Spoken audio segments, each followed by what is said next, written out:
Hi everyone, Carol Fishman-Cohen here, CEO and co-founder of iRelaunch.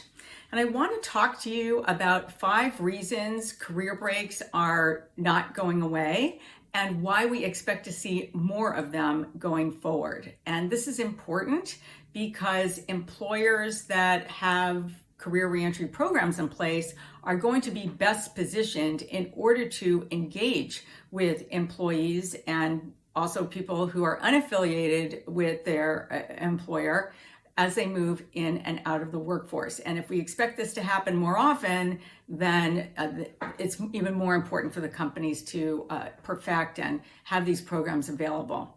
So let's talk about the 5 factors that are contributing to our thinking about more career breaks going forward. The first factor is the pandemic. And as we all know, the pandemic changed everything about how and where and when we work.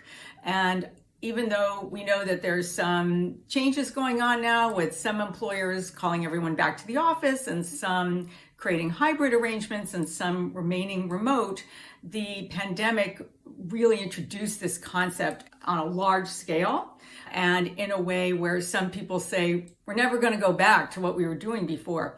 One of the big reasons relaunchers kept from coming back to work was the face time in the office requirement. So if the face time in the office requirement is now reduced because the work arrangement is less traditional than before, that means more relaunchers can apply for full-time roles.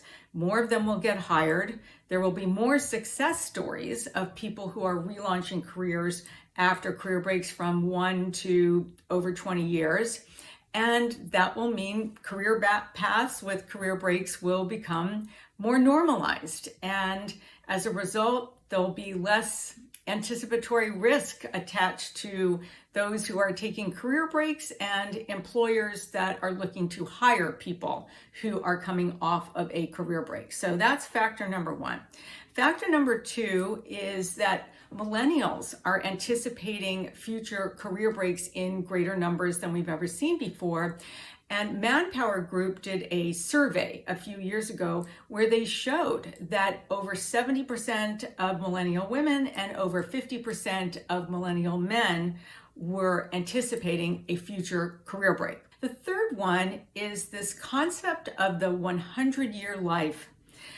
Now, if you live 100 years, that implies a 60-year career as opposed to the more traditional, maybe 35 or 40-year career that we have now.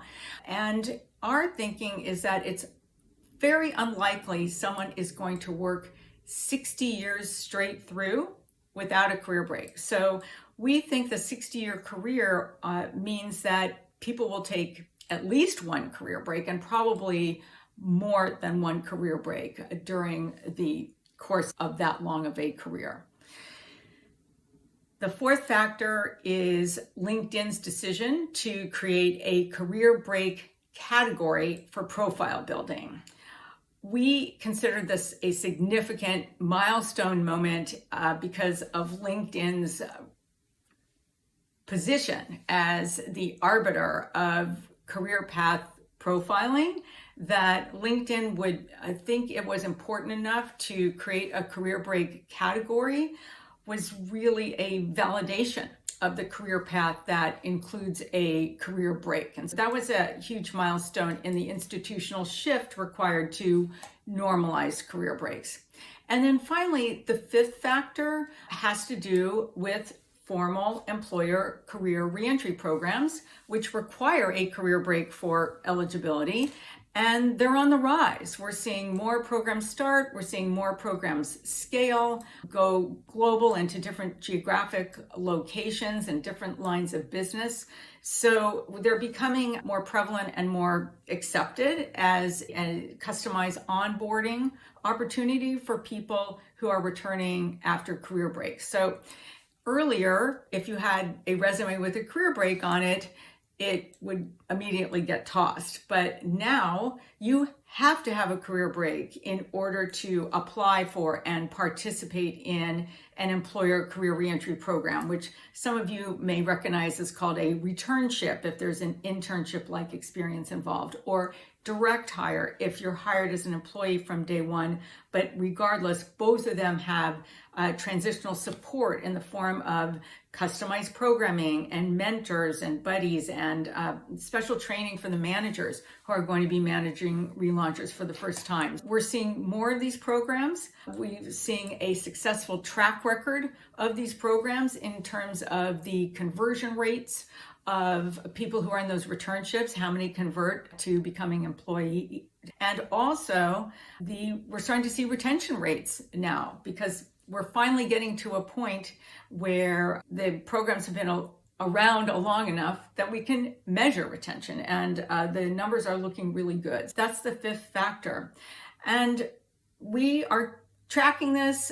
We want to be in touch with you about it, but the important thing is that employers that have these programs are going to be in the best position to engage with their own employees who may be moving in and out of the workforce.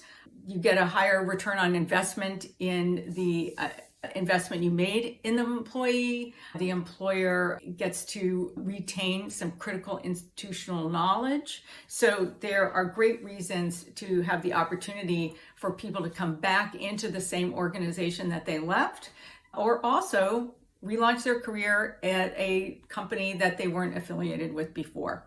Thank you very much. We're excited to continue this dialogue.